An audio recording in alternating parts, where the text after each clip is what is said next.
I wasn't sure what I would find in Syria, but never in a million years did I imagine I would have found what I did find. This is the story of my journey from Lebanon to Damascus. Alright, I've got the Lebanese exit stamp right here in my passport, and we are just in no man's land between Lebanon and Syria, headed towards the Syrian border. We should be there very, very soon. All along the way, I wondered whether I would actually be allowed to enter. I couldn't film any of the border crossing. Luckily, I got through. I'm in Syria. This is the Syrian stamp. I got a visa for 15 days, and we are on our way towards Damascus. I could not be more excited and ready to do this. A country torn apart by a bloody crisis over the last 8 years, Syria hasn't been letting in any tourists for almost a decade. I'm one of the first few in a recent, more relaxed shift in the visa regime. In Damascus, I was expecting to see a city that was lifeless and devoid of hope, but that's not what greeted me there. يا أطيب مشروب عندي كل ما بقلها سقيني شوي بتقلي ما عندي مي المي مقطوعة يا أفندي. From the very first impression, Damascus didn't just surprise me, it astonished me. Frankly, most of us don't know much about the city, and to see it so full of life and colorful, wow. And there was all the history that luckily survived the crisis. But with so much to see, there's only one way to truly kick off a tour of beautiful Damascus. Guys, I've just entered the Umayyad Mosque, which is one of the most iconic mosques in the world. It dates back to the early 8th century, and it is also meant to be one of the biggest mosques in the world, with a capacity for about 20,000 people. Just look at this masterpiece. You know, once upon a time, this mosque actually housed a church as well as a mosque. So right now, this entire religious complex is built on the foundations of different religions. This is something I would hear over and over again from Syrians throughout my trip. That prior to the conflict, Syria has always been a land where Christians, Muslims and Jews could be neighbors and worship alongside each other. These words have stayed with me since then, but on that day, well, things got a little less serious as soon as I left the mosque.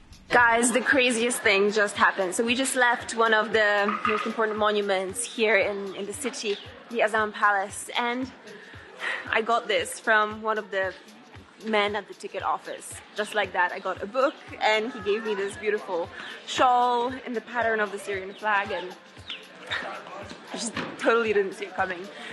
People here are really kind and really, really generous, and it shows pretty much every step of the way. That's really lovely. And they're also very curious because, there we go. Got a little crowd around us. This was the first sign of things to come. The generosity that I would experience from people who didn't know me. Like in this tiny hole-in-the-wall bakery.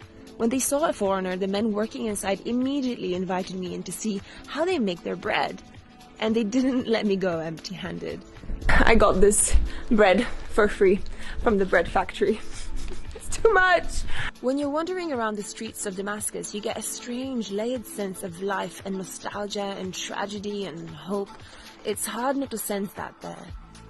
Eventually, in an alleyway in the old town, I suddenly found myself in a tiny shop with artisan handcrafted mosaics, traditional to Syria. So Johnny is the owner of this amazing shop, and he has this factory right there on the side as well. And I'm just here, I've been here for about 20 minutes trying to pick out a piece that I would like for my home, for myself. And there is just so much beauty here. All of these items, all of these boxes and chest boxes and souvenirs, everything is made by hand, and it takes days upon days to make every single piece. Some of them are inlaid with mother of pearl, which is a precious material, and many of them are made from rosewood, which is one of the most precious kinds of wood. This stuff is just incredible. Every single piece. I'm in love. And this shop has stood the test of time for well over a century. How old is your shop? How old? For 140 years old. And how many generations work here? 5 generations. Can you imagine the amount of work that goes into every single piece? Still made very much by hand. Anyway, while I was browsing through these beautiful pieces, Johnny and my guide, Asadi, were having a very different kind of conversation. We are talking about religious things, and why do we respect? I said to him that I translated to you that we respect religion and human. He said no, we are respecting, okay, but we respect more the humanity. Humanity is humanity. We have to respect each other. Thank you. Welcome. Beautiful. And you know what else is beautiful? This piece that I bought from Johnny's shop and which he meticulously wrapped for me with so much love. Alright, I have just become the proud owner of a beautiful, beautiful chest. Welcome. Kind of like this. Thank you so much. This is Johnny's shop right here in Damascus. Pleasure meeting you. Bye-bye. Enjoy. Thank you so much.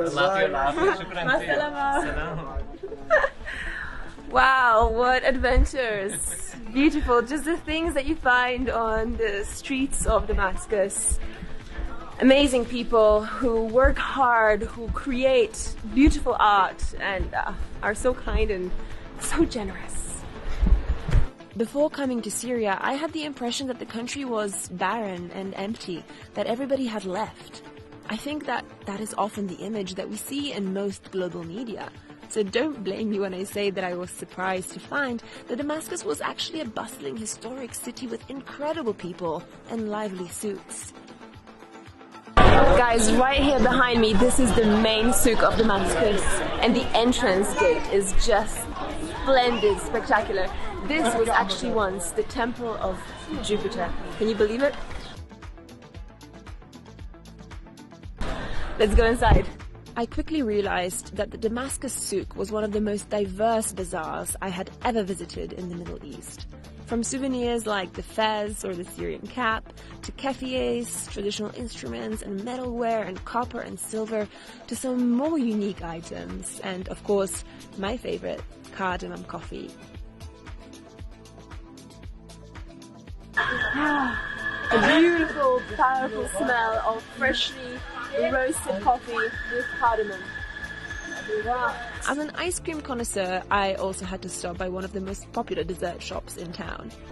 This is one of the most famous, if not the most famous, ice cream shops in Syria. And it's over 120 years old and still running uninterrupted. Now, the way that they make the ice cream is pretty special, and I want to show you exactly how it works. The ice cream at Badaksh is made right here in the shop in front of all the customers, and it's crafted entirely by hand. This is bigger than my head. 2 of these. I don't know if I can eat them both, but this looks absolutely amazing. I've never seen ice cream like this. First time for everything. Let's eat. Wow. This is so creamy. So good. So good. Tamam. He makes the ice cream, by the way. Tamam? Tamam. Tamam. And by the way, may I add that I also got the ice cream for free. I didn't want to have it for free. I tried to pay so many times, but the owner insisted that he wanted to give it to me as a gift. I'll tell you about all this generosity and what I think it means in the context of me, an ordinary traveler, at the end of the vlog, but in the meantime there was just one last place I really needed to check out on my tour of Damascus. Damascus is full of history and tradition, but there is one particular custom that's extra special, and it only exists in a couple of cafes right here in the heart of the old city. This is the custom of the storyteller. Every evening, a storyteller used to come into all the cafes in Damascus and tell stories of old. Instead of watching television, people would listen to the tales of the storyteller. This tradition still survives, but only in a couple of selected venues, and we are right now in one of them. I mean, just imagine, in today's Damascus, in a smoke-filled room, trinkets and decorations of old all around you. And in the middle, on a throne, a man